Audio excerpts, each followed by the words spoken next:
Welcome to the Dawn Jarvis Show with Dawn Jarvis, the diverse nurse. And in this podcast, we will be talking about healthcare, self-care, diversity, careers, and well-being from a Black woman's perspective. We're really happy that you're here. So if you're ready, let's get on with the show. Hello everyone, and welcome to another episode of the Dawn Jarvis Show. And I'm Dawn Jarvis, the diverse nurse.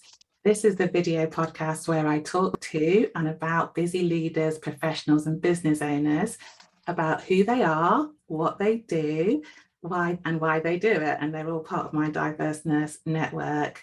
And I learn about how they prioritise their own health and well-being to stay focused, positive and productive. Today, I'm delighted to be joined by the wonderful Nicola Lafayette. And today she's going to share her expertise and give us some marketing tips for entrepreneurs.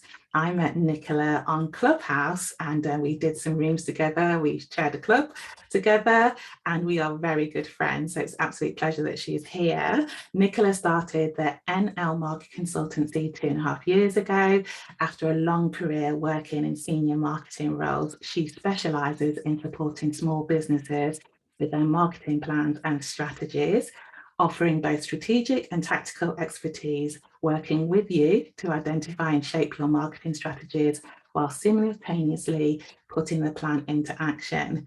Today, Nicola is going to share her marketing tips and nuggets, which include just do it, to plan is to succeed, and don't despair when things don't go as planned. This sounds really good, Nicola. Hi, Nicola. How are you? Hi, Dawn. Oh, thank you for having me on. I'm really very good. And you? I'm good, thank you. It's really good to see you. I'm looking forward to our chat. Now, Nicola's my friend. We met during lockdown and we never actually met in person, but we're going to have to do something about that really quickly. Yes. So we met on the internet and in Clubhouse. So yeah, and we've done some work together and yeah, she's fantastic. So I'm looking forward to this. So I'm going to start off with, tell me all about you, who you are and how you got to where you are today. But I also wanted to sort of say with that, you're a marketing consultant. And before I was a business owner, everybody knows I was a nurse and I worked in the public sector and had no idea people talk about marketing. What is marketing? I didn't really know what that meant. And as a business owner, marketing is almost everything really to get your message out there. So it'd be really good if you could sort of like share with the audience, what a marketing consultant is and how they can help, leaders and business owners and how you do that. Sure. Oh, fine. That's great. Well, what I'll do is just tell you a little bit about my journey first, and then I'll say what, basically a marketing consultant does. So I started my career oh God, now I'm going to show my age, Dawn. Back in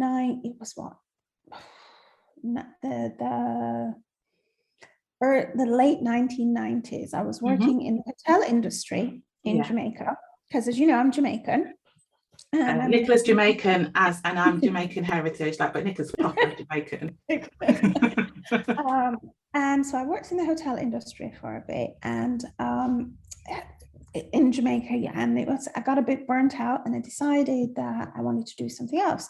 So I came to the UK and did my master's degree in international marketing. And so that was in 2002. And I've started, basically after I did that, I worked within corporate B2B businesses in marketing departments. And then in 2015, I got made redundant and I got pregnant, had my little one now.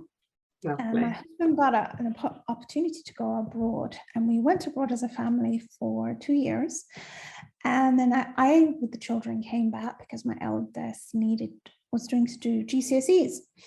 And Dawn, I'll be honest, the idea of having to go back into corporate world filled me with dread. I couldn't do the corporate animal anymore. Yeah. Just the politicking and all of that. And I just thought, I can't do the bureaucracy. Yeah. And I thought to myself, well, why not try and freelance? Literally, why not try it? If it doesn't work, you can go back into corporate, because the last position before I left was head of marketing. Mm-hmm. So I can always go back if I need to, but why not try it? And this kind of goes to my point about just doing it. I didn't have a plan at that point. I had just my CV, my experience, and I started to look for clients. And that was the August, September. And I found my first 2 clients in the September, October. One of those clients I've been with now for coming up to 3 years in November. So that's a bit of my journey in terms of, the marketing sphere. Like I said, before I used to be predominantly B2B, but now I find I work with customers who are B2B, B2C, advising them. So what does a marketing consultant do? And I love that question. Like, what is marketing? What does a marketing consultant do? Because a lot of people think marketing is all about the promotion, the flashy, the adverts, all of that bit. That's part of marketing, but marketing is a very, very large discipline. It has many things that come under it. So yes, you do have promotion, you do have pricing, you have strategy, you have branding, you have digital, you have product development, social media falls into that. So there are many varying different facets to it. So what I do is I work with my clients first on their strategy. So a marketing consultant can help you with their strategy. They can either write you your strategy and you implement it yourself, or they can help you with the implementation. So I help them with their strategy, identify what is it they're trying to do for their business, and then look at the varying different channels by which they want to deliver that strategy. And if it's, do we want to build brand awareness and reach, with then the, funneling people to sales ultimately. So, and you can do that with, some people like to go to an agency because you get marketing agencies that can help with that, or you get freelancers who can help with that. But because marketing is such a varied discipline, I always say to people, get somebody professional to help you with it. Yes, you can read and do this. And some people can, depending on your aptitude, can get on with it and do it. But sometimes, because there's so many aspects to it, sometimes it's better just to get someone to help you or give you a little bit of direction. So I do that predominantly with my clients. I give them direction and then I will help them with the execution. So for one client at the moment, I do, I look after their social media, I do their internal, external newsletters, website management, a bit of copywriting. So, and those are all varying different facets of marketing. So I do hope I've answered that. Yeah, you have. That's fantastic. And I think if you haven't got a need, you don't know what's involved, as I didn't know what's involved, but it's really important. And I think the main thing that I've taken it is that you help people with strategy, because literally with my marketing, and I've spoken to you about my marketing, you just don't know where to start, don't you? Because it's all a new thing. So previously on social media and marketing, it was just like, oh yeah, had a nice day at this, at the spa, it's great. And but now it's sort of like, it's sort of, not all of it, but some of it has to be related to my business and what I want to achieve in my business, and that's the strategy, isn't it, really? And that's important, like you're saying, that part of your strategy is understanding what your objectives are. What is it you're doing and why? The why is the important bit. Why are you doing it? What is the purpose? And from you can understand your objectives and your purpose behind it, then it helps to focus your mind on what you're trying to do to reach your audience. So, I always say, start with your objectives. What is it that you are trying to do and why? So the what and the why, because then that drives everything else from there. Brilliant.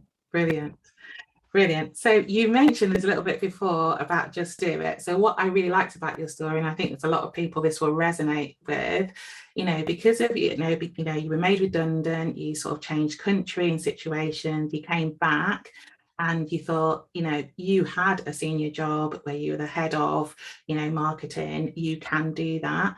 And then you thought, I don't want to do that actually. And your situation, your head changes, doesn't it? And I totally get that, because that happened to me too. Just like, I could get a job, but, I don't really want to.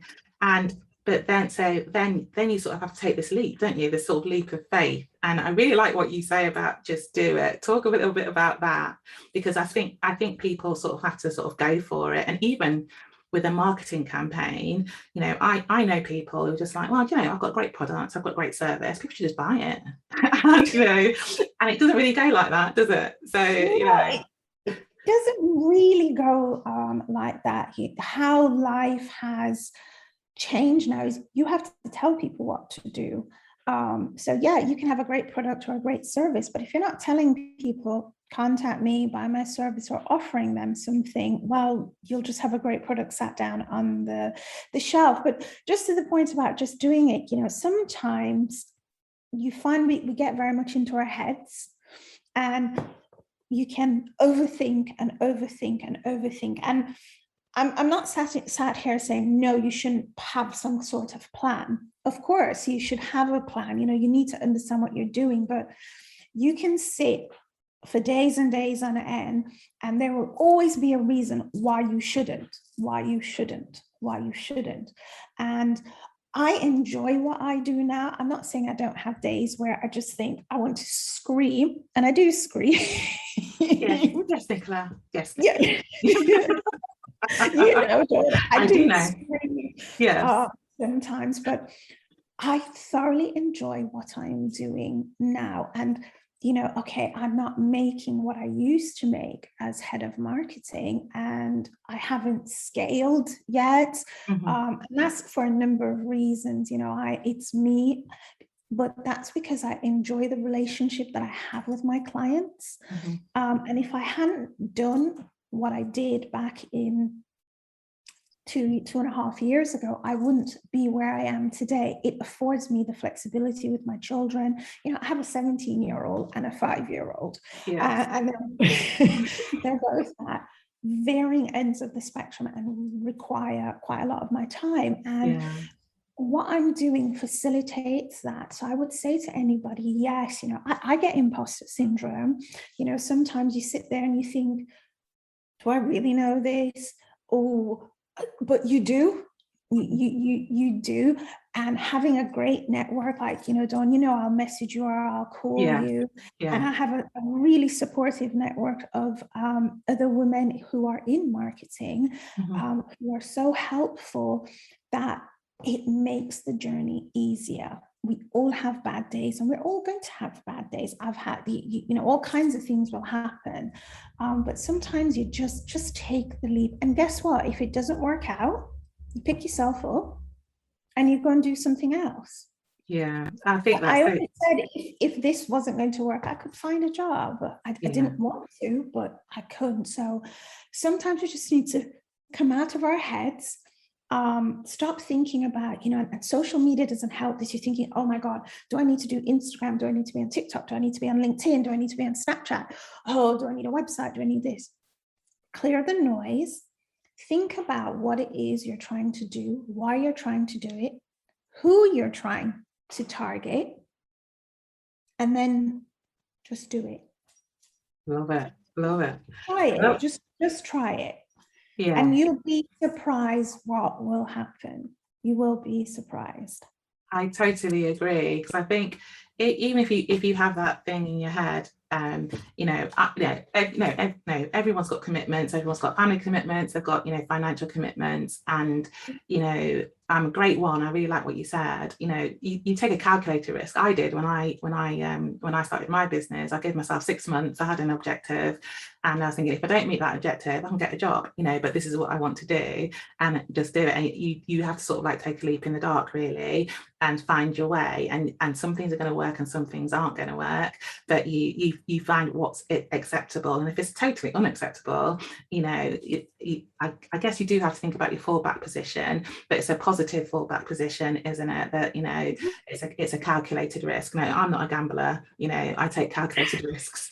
So because there are things at stake, like your children and your house and things like that. So yeah, I think I really, really like that. And although you say, you said earlier that you don't have to have a crystallized plan, and there's always reasons not to do stuff, but to plan is to succeed is one of your sayings, isn't it? And so from my point of view, you sort of have to have a goal that where you want to get to, and then and the journey could do anything, but if you have somewhere you're going, you know what I mean? Then you're going to get there because you're going in that direction, aren't you? So talk to me a little bit more about to plan is to succeed. And like you've just said, you need to have an idea of your journey. Where are you trying to get to? What's your end results? What's the purpose of your business? Are you trying to sell a service? Are you trying to sell a product? Are you trying to create brand awareness? Are you trying to reach more people? So you might think, okay, in my first year of business, I want to focus mostly on brand awareness and reach, of course, with sales, but the more you're getting out there and interacting with customers and developing that kind of brand loyalty. And it could also be building your email list. Mm-hmm. So it's important to have some kind of plan. I mean, in our daily lives, we plan. Yes, we do. You have to, you plan what you're going to do with your day. Okay, I need to do this. When we're what I call adulting, as an adult, you have to plan. Yeah. And it's no different for your business if you want it to succeed. And part of your planning is how you're going to go about your marketing. So, like you said, have your goals, your objectives, then, you can figure out who your customers are. And I always say to people, and I know there are a lot of people like, oh, I don't believe in persona, building. No, I think you do need to understand who your ideal client is, because if you don't understand who your ideal client is, well, you might not see the results that you want. So, and people are like, well, how do you go about that?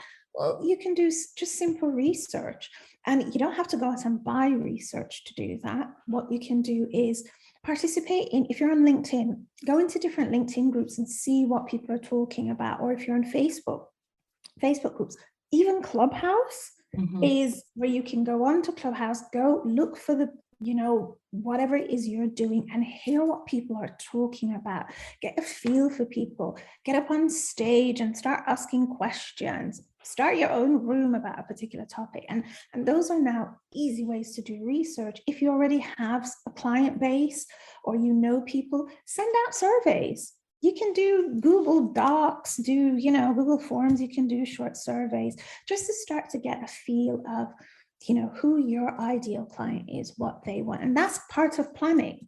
That is part of planning. You don't need to spend a lot of time on it, but, especially if you're just starting up a small business, because of course you can get, again, bogged down in all of that. But I just think those are the little things that are important. And then think about your making inbound marketing a priority. And when I say inbound marketing is, you use inbound marketing to attract people to you and to get interest about you. And you can do that by blogs, social media, having a website where you put, content on there, make sure it's optimized for search engines. It's little things like that that help in the planning process. But I know these things take time and money, but you can plan them over time to implement. Everything doesn't have to happen now. No, and I think that's where people, because like marketing's the thing, you think, oh, I need to do marketing, and then you think, I need a website, I need this, I need an audience, I need an email list, I need,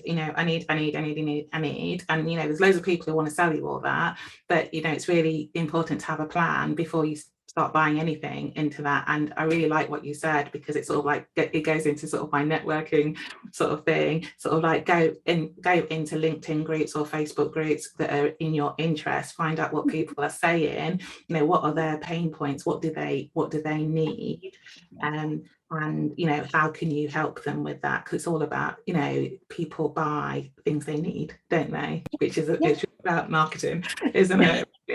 And so people buy things they don't need. I do, and I do. Anyone who knows me knows this. But you know, it's sort of like, it's like, and you're tapping into, you know, what do people think about? It's sort of like, you know, like we could start up a little agency, couldn't we, for people who want to leave their corporate jobs and start their own businesses, you know, because, you know, that's a need that we have both identified ourselves, you know, that it's that sort of thing, isn't it? You know, listening to, you know, shows like this, you know, going on social media, what are people talking about that relates to what you do? So, you know, I know with my marketing, I've almost realized that I am my ideal customer. You know, the people I'm serving are people like me, about my age, you know, doing the things that I'm doing. So, you know, and so, you know, what do I need? You know, and I suppose that's another thing you can do. You can think about what you need, don't you, as well? Exactly. And some of it is what you can call, you know, active listening. Because one thing I do say to people also, when you start to listen and interact with your ideal customer, if you realize, for instance, that your ideal customer doesn't use social media, don't use social media. So what that also does is it helps you to decide what channels you're going to use, be them online or offline, to target your audience. You know, and I think because social media has come so to the fore at the moment, everybody thinks, oh, I have to. No, it can all get very overwhelming, and it's not supposed to be overwhelming. And there's so many gurus. I don't say I'm a guru. I don't particularly like the word expert, because platforms change on such a rapid basis at the moment that sometimes I sit down there and think, dear God, I mean, I'll be honest, when Instagram, Facebook and all of that went down, I was like, oh, thank you. But for me, that was a great thing, because I was able to say to some of my clients and people I talk to, this is why you need to build things like your own email database. This is why you need to have something like your own website, because a lot of these other platforms are third party. You don't own them. You need to own your own collateral. You need to use your own media. Even start thinking about writing articles for magazines. Yeah. You know, magazines are still out there, writing articles, getting, you know, editorial or doing advertorials. And of course, these things cost money. But, you know, Dawn, I didn't have my website, which, you know, until the beginning of this year, because these things take money and time. You know, the clients I had didn't necessarily need to see my business Instagram account, because my work and my CV and what I do speaks for itself. I'll never forget somebody on Clubhouse when I first went on, went, oh, well, you don't have an Instagram page. How can you know how to do social media? I went, really? Is that really your question? You know, that doesn't necessarily mean I don't know what I'm doing. So, you know, there's a lot of noise out there, and I think you just need to plan, because planning helps you to filter out the noise. Yeah, I love that. And also, you know, I know you don't like the word expert, but you are an expert, Nicola. You do know that. And even the example about Facebook and Instagram going down, because a lot of people, I know someone that their account got hacked on Facebook, and that was their business, and it was a disaster. And if they hadn't got their email list, that would have been it. So that, because all of those contacts were gone. So, and it's sort of like you almost, and I think this is the sort of thing you help people with. So and we've got the example. So in my business, we do risk management, and it's sort of like, so one of the risks, if Facebook and Instagram go down, what are you going to do? And for me, that is around your business. If you're relying on one social media, outlet, if that outlet fails, what are you going to do? So like, it's like, in my business, in the health business, what if there's a worldwide pandemic? That literally it was, and it was a risk, and we knew about it before, that it was a possibility it was going to happen. It happened. So so sometimes, and that's part of the planning, isn't it? Really, that is part of the planning, looking at what's happening in the digital sphere, but also off the digital sphere, and start to plan for that. So, like you're saying, you can have a Facebook group, but make sure you're getting people's email address. You can have LinkedIn, you can do your business on those platforms, but make sure you're getting details to people that you can contact them and that you are engaging with them on a monthly basis via something like an email newsletter, that you're sending out campaigns. I think, if somebody has bought your product or used your service and you have their email address, well, they know who you are, they know your brand, they trust your brand. Who better than to upsell something to? Yeah. And it's all about trust as well, isn't it? Because they know you, because they've engaged with you at some level. So, an email address is currency, really, isn't it? And I know I'm really careful who I give my email address to. So, so that's something to think about, isn't it? Around, what are the foundations of your business? So things don't always go to plan, though, and even the best laid plans. And I'm a great one for, we're going over here, but we might do a detour. And someone once in a coaching session said to me, it's a bit like going on a journey, but there's a car crash and you have to do a detour. It's about how you're going to go around those obstacles and stuff. So one of your things is, don't despair when things don't go as planned. And I was just wanted to know what your thoughts are around that. Like you said, some days things go, the whole plan goes awry, doesn't it? And you think, oh my God, how did I end up here? What happened? It's not the end of the world. Things happen. And in the marketing sphere, things happen. I manage, I think, 4 or 5 social media accounts. I've posted to the wrong account already, and you think, and that's a social media manager's worst nightmare, right? You just think, oh my God, but okay, have a breath, go on, delete it, whatever, you deal with it. A client doesn't pay, you've sent an email out that shouldn't have gone out, things, or a campaign that you've done hasn't worked. Okay, step back, look at why what's happened has happened, reassess, and go again. And it might, in your reassessment, be that, what, I need to get some professional help because I'm not sure what I'm doing. It might be that you're not looking at your insights, because something I realize people don't do when they're doing marketing. Anything that you do, you should always look at your insights, right? Measure, and analyze your measuring. I had a conversation with somebody the other day, and they asked me, and I'll just say this quickly, the question they asked me was, oh, marketers are always telling me to spend all of this money. So if I spent $10,000 on a campaign, how do I know if it works? And I said, well, you need to look at your insights. If you're running, you decided to run a campaign that's $10,000 US, you must have put measurement techniques in place so you can measure your ROI. So if you've done it in press, you would have like some kind of tracking code. If you're doing something online, you would also have some kind of tracking code, et cetera, et cetera. And they went, oh, well, I don't know much about marketing, but I would have thought you need to know who your target audience is. So I said, well, I'm sorry, that's not the question you asked me. Of course, you need to know who your target audience is. That's part of what you do at the start, in terms of who you're going to run the campaign to, right? And I walked away from that thinking, that's marketing 101. You asked me a question about how do I measure, and you've gone somewhere else. And measurement, people need to understand, is measurement is the analytics of it all. So you can use your Google Analytics.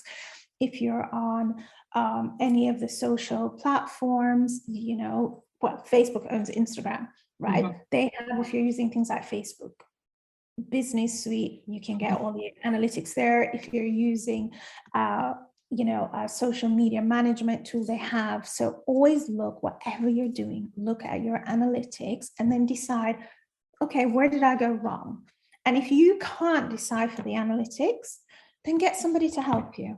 Get some assistance, get professional help. There is always somebody out there who is willing to assist you, but it's not the end of the world. Okay, it's gone wrong. And sometimes things need to go wrong for you to get on the right track, because it could mean that it's gone wrong and you've not had the sales you want because you're not targeting your ideal audience. So it might be looking back at who your ideal audience is, and then going again, because part of marketing, Dawn, is some of it is trial and error. Yeah, I really like what you said. I really like what you said, because it's a bit like, so I've got a background in program management and improvement, and it's all around having sort of a hypothesis and testing it out, looking at the data as a result, and then doing another plan. And I think that's exactly what you're saying. So you think, oh yeah, I want to sell X, whether that's a product or a service. This is the marketing strategy, and then you do whatever you're doing, and then you'll say, how did people respond to that? Did they like it? Did they ignore it? Or even, what sort of, if you go, let's talk social media, because I think lots of people can understand that, even if they're not comfortable with it. If you put out a certain post, what were the posts that got the most likes and the responses? And it could be as simple as that, couldn't it? Yeah. Which ones did people engage with you around? And and what do you glean from that information? And that, and that it doesn't have to be all that complicated. People know what people like and what people respond to, and depending on whether you want to build an audience or actually sell something, it all tells you something, doesn't it, around what kind of response. So I've always found that the posts I put on Facebook around my personal life get loads of responses because people are nosy. And they, those that are more personal are the ones that get a lot more interaction, and that's just across most platforms than any of your other posts. And you're like, well, because people want to know about you the person, who they're buying from, who is this, what are your value system. Of course you have, because you have those big brands, but people's likes and wants and needs are changing. And so they want to feel that they have a personal connection with you. Just on that, the testing, because I'm all about test, like you said. And what I want to say, no marketing strategy is set in stone. So, okay, you'll have a marketing plan, but that is why ever so often, like every 6 months or so, you may review it. Or you have objectives, or you look at yourself and think, okay, well, I need to tweak this because it changed. So for instance, a few weeks ago, Instagram creator account came out and said, oh, you should only use 3 to 5 hashtags now. And it's like, oh, Jesus, good God. First it oh, no. 30, then it was 10 to 8 to 3 to 5. And everybody, oh my God, no, test and see what works for you. So far, I've been testing on different accounts, and I can't tell you that I've seen a difference if I put 3 to 5 hashtags to 18 to 30, right? At the moment, so I'm testing, and I will continue testing and see what has the most. So, don't change your complete strategy because the creator's account on Instagram says, oh, you should use 3 to 5. No, everything requires you to test and look, because you might find that you use 3 to 5 and nobody sees you. Or there is no difference between using 3 to 5 or 18 to 30, which you could think, well, okay, I don't need to spend my time listing out 18 hashtags. Right. So, it is, sometimes things don't go to plan. That's life. But what do? You pick yourself back up, you reassess your situation, and you go again. Brilliant. I love that. That's really, really good. And I think the thing is, I think it also helps you to build your expertise by looking at your results, doesn't it? Because that's how you get your experience, isn't it? And and just because someone's saying that doesn't necessarily mean that's right for you, but you have to develop that. You have to know your business. You need to know your content. You need to see those things for yourself. And, and I think like the marketing skills can help you with that, but you need to know your business. So, this is a personal thing. I don't think that it's really important to me that I know what's going on in my business. You know what I mean? I don't want to hand it over to somebody and say, well, you do that. I might do eventually, but I need to know what's happening, so I can say, oh yeah, that works, that doesn't, and think about the relationships as well. So that's brilliant. Right. So I'm a nurse. Nominally, this podcast is about health and well-being and productivity and being positive. So I know that, you know, like all of us, you're not just a marketing consultant, you're a mother, you're a daughter, you're a wife, you're a business owner, you're a taxi driver, you know. How do you keep yourself focused and positive when you're sort of like spinning so many plates? When I first started blogging years ago, I was going to call it spinning plates. I really was. That was what, because that's how I felt I was. I was like, oh, you know. I love that. I love that, spinning plates. That's because, of course, like you said, that's what you do. I'll be honest, Dawn, there are days when I just think, and this is part of what I love about being a business owner, that if I get up and I just think, you know what, I need a day. Mm-hmm. Literally, I need a day. And I'll be like, okay, I'm not going to work today. Now, of course, that comes with this, you know, you need to understand what that means. That I don't get paid, but it's what's more important, my peace of mind and my well-being, or the money. So there are days where I do nothing because I like doing nothing. Or so do I. So good, isn't it? I love so many people. I'm like, they're like, what are you doing? I'm like, nothing. They're saying, what do you mean you're not doing anything? I quite happily do nothing. I can leave everything. My house could be chaos and I'll just step over it all and just be like, okay, this is a me day. Or I love, the other day I went and had afternoon tea, a little tea shop in Leamington Spa, you know, living up in the Midlands. And I took a book and I went and I had afternoon tea and I read. Oh, that's fun. And I think it's important to carve out time for yourself. You have to. If not, you're just, for me, it's like that hamster on the wheel. You're just constantly going, and that's how you end up. And as a business owner, it's easy to get burnt out because you're constantly going. You know, I always joke and I keep saying I'm going to make my next reel about it. Oh, I left 9 to 5 because I wanted to work for myself and have more time. But there are days when I'm working, you're working constantly. Girl, I haven't worked like so hard since I left 9 to 5. My gosh. I worked so hard. This is part of why I started the podcast, because it's supposed to be easier. That's not what happened at all. And that's sort of, you know, as you say, and I realized this about 6 months in. I was thinking, hang on a minute, I'm doing 18-hour days now. You know, this is mad. You know, how can, my theory is that you have to be quite driven. You know, you have to be sort of like doing it, and yet you have to put the work in, particularly when you're establishing your business. However, you cannot perform like that 24 hours a day, 7 days a week, 365. It's impossible. You'd just be wasted and just lying there, not getting out of bed. So as a business owner, as a leader, you know, as a professional, you need to think. So as part of your plan, you know, how are you gonna sort of focus that time in for you, which is not about I need to put 3 posts on Instagram a day, you know, what am I going to say, which is something I worry about and don't do. But you know, so it happened a day, like on Sunday, I had loads to do. Just lay on the sofa, it was cool. Watch Netflix, lovely. So, you know, and then, you know, sometimes that's what you have to do. For me, that's what I do. It's just kind of like, yeah, okay, I need a minute, and I lean into it. If I feel mentally exhausted, because even something you just said about Instagram and posting. So I'm creating posts for my clients. It's writing content, because you see people. I was explaining to somebody, because they thought everybody I do it on the day. I'm like, no, that's not what we do. We plan. Yes. We plan. We go back to planning. Exactly. I plan out, everybody's content gets planned. Some clients I can plan an entire month in advance, and I'll take 2 days, bam, plan.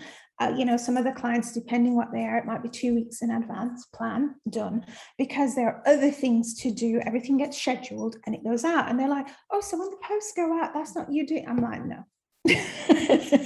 No, you know, so when you're doing it, and it is very draining. Social media is draining. I mean, my own personal now, I couldn't, no, because I just don't have the bandwidth. And like you said, when you have kids, you have a house to run, a husband, everything, you have to you have to find that time. And I do, I desperately do. There are days when I'm just like, I would just lock myself in the back, run a bath. I'm just like, yeah, this is me, nobody trouble me. And they know, bless my kids, they're like, Mummy needs some alone time. Yeah, that's good. And it's good to have those boundaries, isn't it? So people know, don't they, as well. And I think that's part of it as well, is having those boundaries around yourself, and to plan that in, that is to be boundaried. And I think that's a really good thing to do. You mentioned reading, and I know, because I know you, that that you're a great reader, and I know that you did a Jamaican book club in Clubhouse, and I was just wondering and I know that you talked about sometimes you use reading as your escape, and I say to my kids, when we were kids, we didn't have Xbox, we had a book, so that's what we did. So I still do that. So I'd really love to hear your book recommendations. Oh, I've read, yes, I love reading. I escape into reading. It's something that I absolutely love. So 3 books that I've just read. So I've read, it's called How to Love a Jamaican by Alexia Arthurs. Then I also read Friendship Estate, which is by Linda Edwards.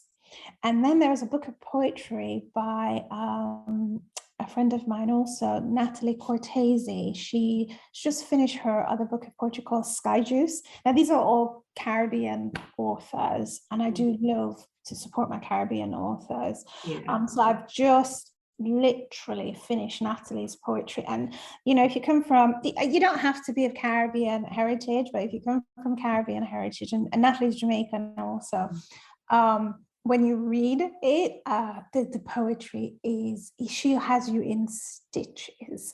How to Love a Jamaican are short stories, lovely short stories about, people who live in the diaspora from Jamaican descent. And Friendship Estate was written back in the days of slavery. Before the abolition, and but great story, also love it. Bits of it was hard reading, captured some stuff, but couldn't put, I think I finished that in 3 days. That's good. I literally battered it. So those are what I love reading their day, when I just sit down and read. And I think reading is important. We've lost, especially the younger generation, they've lost reading because, like you said, Xbox and Instagram and texting and all of these things. But that's how you get language. That's how you, for me, you open your imagination and you escape into another world. I honestly, I love reading. I mean, I do enjoy watching Netflix too. I just binge Squid Game. So, my kids are telling me about that. So I'm going to pass on Squid Game. I'm going to read the books from Jamaican authors, I think. You know what? I did love Squid Game because it got you thinking about humanity, and is there any good left in humanity and in people? Okay, all right, so that's a recommendation as well. I'll put that in the show notes too. Is there anything, so we've talked about so many things, so I know people, and it's been fab. If people want to get to know you, see you on Instagram, how can people get a hold of, and if they want to work with you, how can they get hold of you, Nicola? Sure. Well, if anybody wants to get a hold of me, I am on Instagram. My Instagram handle is at NL_Marketing Ltd. So you can send me a DM, or I have a website, which is, nl-marketing.co.uk. And you can just send me an email and we can schedule a call. And if anybody wants a 30-minute free consultation call, I'm happy for them to do that and see where we go from there. That would be really good. I'd recommend that. That's something that I've done with Nicola, and it's been really, really useful. And we'll put all the links in the show notes so that you can do that. And before we go, it's been fabulous. Is there any tip or advice? You've given us so much, and it's been wonderful, that you'd like to leave the audience with, to sort of take them through the day, and sort of they're thinking about starting their own consultancy, their own business, or doing something different, if they want to think about marketing or whatever, what would you advise? There is no magic formula. There is literally no magic formula. I know people hear, oh, do this, cheat that. No, there is no magic formula. It takes time, it takes patience, and it takes consistency. That's what it takes. And sometimes you think, oh, am I growing? You are growing. It's just you have to be patient. Anything good takes time. It doesn't happen overnight. All that glitters is not gold. It's probably glass. There is no, I say this, there is no magic formula. There is no magic formula. It's just patience, consistency, and time is what I would leave. Everywhere marketing is concerned, you just have to stick with it. Just stick with it. Brilliant. And I love that, because, it is hard work. It is looking at what you've done, isn't it? It's, everything you said, it's planning, testing, seeing what resonates with people, what results you get, and then, being consistent and not giving up and not despairing, and all the things you said. So you've given us so much. I want to thank you so much, Nicola. It's been an absolute pleasure. And that's it for the Dawn Jarvis show today. If you like what you've been hearing, and like, share, subscribe, and let us know in the comments what you think as well. And we'll talk to you soon. Take care, everyone. Bye-bye.